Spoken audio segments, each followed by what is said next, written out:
जय हिंद जय बिहार स्वीकार कीजिए मेरा नमस्कार। मेरा नाम है राजेश रॉय और आप देख रहे हैं अपने चैनल सत्यमेव जयते। साथियों, आज हम बात करने वाले हैं बहुत सारी हमारी बहन जो है, हमारी सिस्टर जो है और हमारे भाई सब भी कमेंट किया था वीडियो पे, सर एक बार जो है क्या पढ़ना है और क्या छोड़ना है प्यारिटी में, एक बार बता दीजिए। साथियों, आज उसी को लेकर हम लोग बात करने वाले हैं, तो वीडियो में आप बने रहिएगा। अगर वीडियो आपको अच्छा लगता होगा तो हम चाहेंगे कि अपने भाई के नाते सब्सक्राइब अवश्य कर दीजिएगा।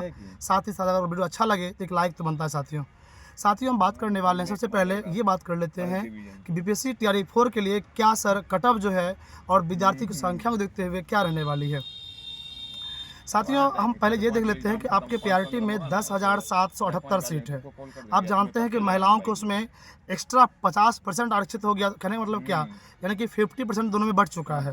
अब यहाँ बात आती है सर, पिछले बार के मुकाबले इस बार जो सीट है, क्या सर कटऑफ जो है वो हाई रहेगी या कम रहेगी। तो हम ये बात कर लेते हैं। देखिए साथियों, पिछले बार अगर देखेंगे आप तो ईबीसी कटऑफ 68 गया था, 67 गया था। उस दरमियान आप अगर बात कर लेते हैं हम जनरल कैटेगरी का, तो उसमें शायद 81 कैटेगरी रहा था। साथियों, बड़ी बात है कि सर तैयारी कहाँ से किया जाए। आपको मैंने पिछले वीडियो में बताया भी था कि तैयारी आप कहाँ से करेंगे, कैसे करेंगे, और आज हम बता देते हैं आपको क्या छोड़ना है और क्या पढ़ना है। देखिए, पढ़ने का बहुत कुछ है, आप यकीन मानिए पढ़ते रह जाइएगा, कभी आपका सिलेक्शन नहीं हो पाएगा। ये रियलिटी है। आप देखे होंगे बहुत सारा ऐसा बच्चा होता है जो लाइब्रेरी में 12-12, 15-15 घंटा पढ़ता है, फिर भी वो फेल हो जाता है। वजह इसके पीछे क्या है? वजह इसके पीछे एक ही है कि वो पढ़ते रहता है, पढ़ते उसे ये नहीं पता है मुझे छोड़ना क्या है, पढ़ना क्या है। सबसे पहले हम बात कर लेते हैं हिस्ट्री का। हिस्ट्री में साथियों 3 खंड होता है। आप जानते हैं कि मध्य होता है, प्राचीन होता है और भारतीय राष्ट्रीय आंदोलन होता है। तो हमें मध्य और प्राचीन को नहीं पढ़नी है। आप देखेंगे सिर्फ एक से आध क्वेश्चन रहता है और वो भी क्वेश्चन नहीं होता है उसमें। कहने मतलब मेरा यह है कि आपको सिर्फ भारतीय राष्ट्र अर्थात INM, इसको आप भारतीय राष्ट्रीय आंदोलन कहते हैं, आपको वही पढ़ना होता है बस। ठीक है। तो हम उम्मीद करते हैं भारतीय राष्ट्रीय आंदोलन में आपको 18 प्रश्न रहेगा। जहां सर आप बोलेंगे सर ठीक है मैं भारतीय राष्ट्रीय आंदोलन पढ़ तो लूँगी या पढ़ तो लूँगा, सर क्वेश्चन बनेगा कहाँ से? आपके साथ मन में सवाल आता होगा नहीं चीज़, सर हम पढ़ेंगे कहाँ से? आप बोले सर पढ़ते रहिएगा, सिलेक्शन नहीं हो पाएगा। आखिर पढ़ना क्या है और कहाँ से पढ़ना है?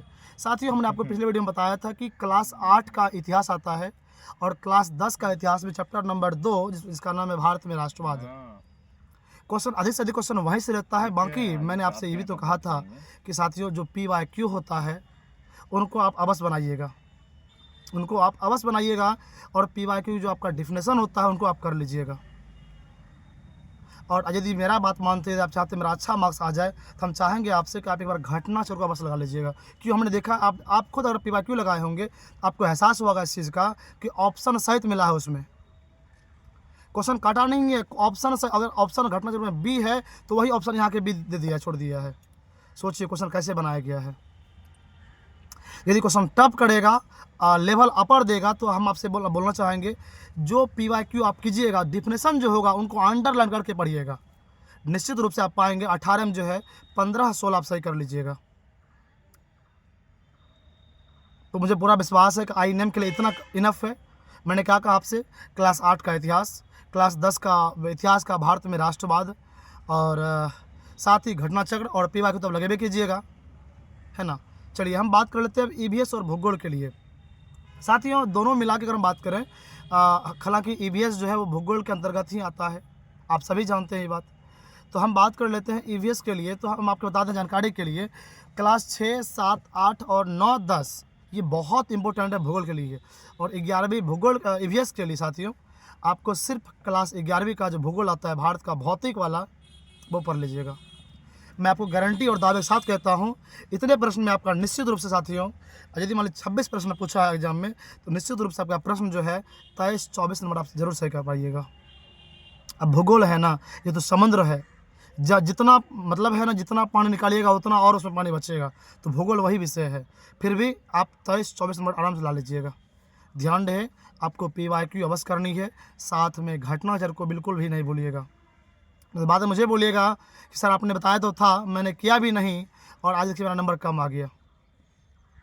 तो उम्मीद करते हैं आप इस बात को भी मानेंगे। आइए हम बात कर लेते हैं विज्ञान के लिए। विज्ञान आपको कहाँ से पढ़नी है, क्योंकि जानते हैं विज्ञान का वेटेज अच्छा रहता है और वहाँ पे ये नहीं देखा जाता है कि फिजिक्स केमिस्ट्री बायो है क्या है नहीं, वहाँ पे ये पूछता है कि NCERT से क्वेश्चन कितना बना है। एनसीईआरटी से ही तो क्वेश्चन बनता है। बनता कहाँ से क्वेश्चन? यदि आपने अभी तक पीवाईक्यू लगाया होगा तो क्वेश्चन कहाँ से बना होगा? एनसीईआरटी तो बना है। यदि बच्चा 9th-10th अगर अच्छे से पढ़ ले, मुझे लगता है सारा, चाहे आप बिहार पुलिस, बिहार दरोगा, एसएससी, लगभग क्वेश्चन पूछता है 9th-10th से, एनसीईआरटी से। तो मैं आपको बताना चाहूँगा, आप 8, 9, 10 देखिए, अगर मैं चाहता आपको तो 9th-10th ही बोल सकता था। मैंने क्यों नहीं कहा ऐसा? मैंने इसलिए नहीं कहा, हो सकता है क्वेश्चन वहाँ थोड़ा लेवल अप कर दे, तो वो 8वीं का जो विज्ञान आएगा उससे पूछ देगा वो क्वेश्चन। तो क्या कीजिएगा आप उस टाइम में? छोड़ दीजिएगा? नहीं, आपको बनाना तो है। अभी मैं हालांकि घर पे नहीं हूँ, मैं बाहर, अभी मेरा स्टूडेंट का परीक्षा चल रहा है, तो मैं, आप देख पाएंगे मैं गाड़ी में बैठा हुआ हूँ। और क्योंकि मेरे पीछे बोर्ड नज़र नहीं आ रहा होगा आपको, जो हर बार आपको बोर्ड दिखता था।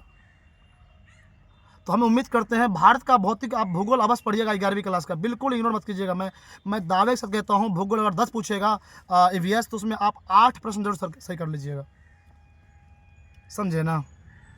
तो उम्मीद करते हैं आप ये भी कर लेंगे।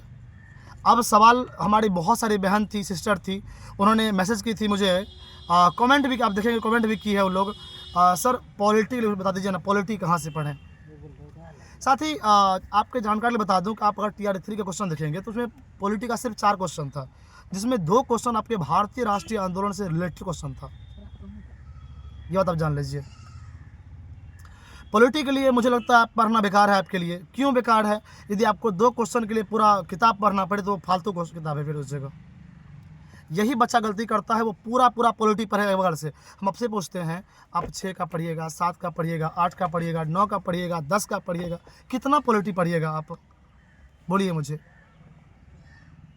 तो हमें पूरा विश्वास है कि आप पॉलिटी के लिए थोड़ा सा संविधान टॉपिक निकालिएगा। यूट्यूब पे बहुत सारा टॉपिक है, हालांकि आपको मैं पीवाईक्यू करवा दूंगा इसका।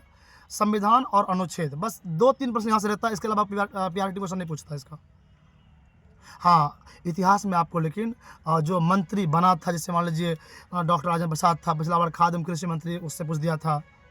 रक्षा मंत्री बोल देगा, आपसे पूछ देगा, बलदेव सिंह वाला पूछ देगा क्वेश्चन, आपको वो उसके लिए तैयार रहना पड़ेगा ना। तो हमें पूरा विश्वास है कि अब आपको पॉलिटी में कोई दिक्कत नहीं होगा। ज़्यादा अगर आपका मन करे सर पॉलिटी कहाँ से पढ़ने, क्योंकि हमारी सिस्टर की थी कई बार कमेंट वगैरह हम देखे थे, उन्हें मैंने कहा भी था कि सिस्टर हम नेक्स्ट वीडियो जो डालेंगे उस पर आपका पॉलिटी का रहेगा। जानकारी के लिए बता दो, पॉलिटी के लिए आप कुछ मत कीजिएगा। महेश कुमार वर्णवाल का बुक आता है एक, कोस्मोस कंपनी का, उसको आप देख लीजिएगा। नहीं, अगर वो किताब आपके पास नहीं है, लूसेंट अगर आपके पास है तो उससे कर लीजिएगा, हो जाएगा मैनेज। यार 2-4 क्वेश्चन तो पूछता है वहाँ से, कितना पूछेगा, कितना पढ़िएगा आप? उम्मीद करते हैं आपको ये भी अच्छे से आ गया होगा। अब बात आते हैं सर मैथ कहाँ से पढ़ें। लगभग 100 में हम बात करते हैं लमसम 70% बच्चा का जो फेल होता है उसके पीछे रीजन क्या वो है मैथ। साथ ही अगर आपसे हमसे जुड़े हुए हैं, आपको अगर हम पढ़ा रहे हैं, क्योंकि हम भी 1500 बच्चा को पढ़ाते हैं यूट्यूब पे, अगर पढ़ा रहे हैं तो आप देखे होंगे मेरा जो मैथ का जो नेचर होता है क्लास का, मेरा ओनली पीआरटी का होता है। मैं ऐसा टीचर नहीं हूं कि पीआरटी और जीएस दोनों को मिला के पढ़ाऊँ। जितना यूट्यूब पे टीचर है वो कर क्या रहा है व्यूज के लिए, जीएस और पीआरटी दोनों मिला के पढ़ा रहा है, जो एकदम सरासर गलत है। अगर आप क्वेश्चन किए होंगे पीवाईक्यू, तो पीआरटी का अलग मैथ आता है यार, उसका बेसिक पूछता है वो, जबकि जीएस में आपका एकदम question mensuration, simplification, number system, ratio, proportion, सबसे क्वेश्चन पूछता है वहाँ पे। जबकि हमारे पीआरटी में ऐसा नहीं होता है, आपको बेसिक लेवल पूछेगा वहाँ पे क्वेश्चन। एलसीएम एचसीएफ रहेगा, क्षेत्रमिति क्वेश्चन रहेगा, आयत वर्ग से क्वेश्चन रहेगा आपको। रमेश ने 5 दिन काम किया, रोहिणी ने 10 दिन काम किया, तो दोनों मिला कितना काम करेगा, वो क्वेश्चन रहेगा वहाँ पे। अब बताइए, तो यदि आप मुझसे जुड़े हुए हैं तो जब, अच्छा मैं एक चीज़ और बताना चाहूँगा कि मैं ना कुछ दिन पहले इस पर क्लास करवाया है, नंबर सिस्टम का अलग करवाया है, एकदम पॉइंट बाय पॉइंट। फिर मैं परसेंटेज पढ़ाया हूँ, सिंप्लीफिकेशन में पढ़ाया हूँ, नंबर सिस्टम मैंने पढ़ाया है, मेंसुरेशन मैंने पढ़ाया है।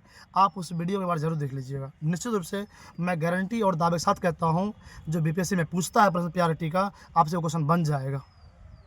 हालांकि थोड़ा सा अभी मैं सोच रहा था कि आपको पीवाईक्यू करवा दूँ बीपीएससी पीआरटी 1 TR2 1 3 तीनों का, लेकिन नहीं करवा सकता हूँ क्योंकि मेरा बच्चा का भी परीक्षा चल रहा है और मैं भी घर से बाहर हूँ। आप जानते हैं, फिर मुझे क्लास भी तो है, आप जानते हैं मेरे बारे में, इसीलिए। लेकिन निश्चित रहिएगा, अभी आपके एग्जाम में समय है, मैं आपको उतना पढ़ा दूंगा, सोचना नहीं पड़ेगा आपको, इस बात को आप जान लीजिए। रहा बात रीजनिंग का, तो रीजनिंग आपको अगर जहाँ बेस्ट लगता है वहाँ पढ़िए। तो रीजनिंग का कोई था नहीं है, कोई पता नहीं है उसका, लेकिन हाँ इतना बोलूँगा, रीजनिंग वो एसएससी लेवल का रीजनिंग नहीं होता है। आप अच्छे से कैलेंडर कर लीजिए, घड़ी कर लीजिए, अल्फ़ाबेट कर लीजिए, ये सब कर लीजिए ना, हो जाएगा, हो जाएगा। दोनों मिलाकर हम बात करते हैं मैथ और रीजनिंग का, तो समथिंग साथियों 32 से 34 क्वेश्चन रहता है वहाँ से, और 32 नंबर जिसका स्ट्रॉन्ग हो गया ना, मैं दावे के साथ कहता हूँ वो बच्चा पास कर जाएगा बीपीएससी, पक्का पास कर जाएगा। आप सुने होंगे कोई बच्चा ना 2 नंबर से पास करने से रह गया, 1 नंबर से रह गया, 3 नंबर से रह गया, सुने होंगे। तो रीजन इसके पीछे पूछिएगा उन दोस्तों, अगर आपके बगल में सब कोई बच्चा होगा, उनको पूछिएगा ये बात, वो कहाँ फेल किया है, वो एकदम बोलेगा हमारा मैथ कमज़ोर था, एकदम बोलेगा ये चीज़ वो। इसलिए हम बच्चों से भी कहते हैं, जो बच्चा मेरे कोचिंग में पढ़ता है, जो बच्चा बाहर में पढ़ता है, उनको बोलते हैं बाबू मैथ स्ट्रॉन्ग रखो, अगर कुछ करना है तब। 9th 10th का जो मैथ है ना, वो बड़ा बेसिक लेवल का मैथ होता है, बच्चा फंसता है उसमें, और वही से क्वेश्चन पूछता भी है, प्रायिकता से पूछ देगा आपसे क्वेश्चन। तो उम्मीद करते हैं आप जितने भी हमारे भाई बहन का डाउट होगा वो वगैरह क्लियर हो गया होगा। साथियों आगे बढ़ने से पहले मैं चाहूँगा एक बार अपने सिलेक्शन के लिए ईमानदारी पूर्वक सब्सक्राइब तो कर दीजिए, क्योंकि आपके लिए मेहनत करते हैं और आपको हम जानकारी देते हैं ना। बहुत सारा टीचर ऐसा है जो मिला के बताता है 6 to 8 9 10, अरे भाई मुझे व्यूज़ नहीं कमाना है, मुझे अगर मेरा 100 आदमी दिख लेगा ना, अगर उसमें से 10 आदमी सेलेक्ट हो जाएगा, मुझे अपने आप को विश्वास होगा कि नहीं मैंने जो पढ़ाया वो मेरा आ गया, और मुझे पूरा विश्वास जो मैं पढ़ा रहा हूँ। खासकर जो भूगोल का कंटेंट है या साइंस का कंटेंट है जो मैं पढ़ाता हूँ आपको, इतिहास कंटेंट मैं साथियों हम बात कर रहे थे कंटेंट का, तो जो मैं आपको कंटेंट देता हूँ खासकर ज्योग्राफी का, विज्ञान का, जो भी कंटेंट मैं आपको देता हूँ वो रियल में प्योर कंटेंट है। जीएस का जो भी खंड होता है आपका, यदि आप मुझसे पढ़े होंगे तो आपको पता होगा, जो मैं क्वेश्चन करवाता हूँ खासकर एमसीक्यू, आपको ऐसा फील होता होगा जो क्वेश्चन पीआरटी में पूछता है वहाँ पे जीएस से पूछता है, चाहे वो 6 to 8 का कहा ना हो, वही क्वेश्चन मैं आपको करवाता हूँ यहाँ भी। यदि आपका सपोर्ट रहा और यदि आपने सपोर्ट मुझे किया तो मैं आपको वो कंटेंट दे दूँगा या वो पीडीएफ दे दूँगा जहाँ से क्वेश्चन प्योरली पूछता है। हालांकि मुझे लाने में भी तो खर्चा लगता है ना, आपसे खर्च मांग रहा हूँ क्या? नहीं मांग रहा हूँ ना, बस आपसे मुझे चाहिए क्या? आपका सपोर्ट चाहिए बस, और कुछ नहीं चाहिए। आपका सपोर्ट रहा तो मैं निश्चित रूप से आपको वो कंटेंट दूंगा जो आप बोलोगे कि हाँ राजेश सर ने मुझे क्या दिया है बस। तो हम चाहेंगे एक बार अगर आपको अच्छा लग रहा होगा तो प्लीज़, ज़बरदस्ती नहीं बोल रहा हूँ मैं आपको, यदि बेहतर लग रहा है तो सब्सक्राइब कर दीजिए एक बार, और लाइक कर ही दीजिएगा, क्या आपका भाई तो है, यही तो है ना। अच्छा एक बात हम बात कर लेते हैं कि अब छोड़ना क्या है और पढ़ना क्या है। चलिए तो ऐसा करते हैं, हम नेक्स्ट वीडियो में जो है छोड़ना क्या है और पढ़ना क्या बता देंगे अगले वीडियो में, ठीक है। तब तक के लिए बहुत बहुत धन्यवाद, बहुत बहुत नमस्कार।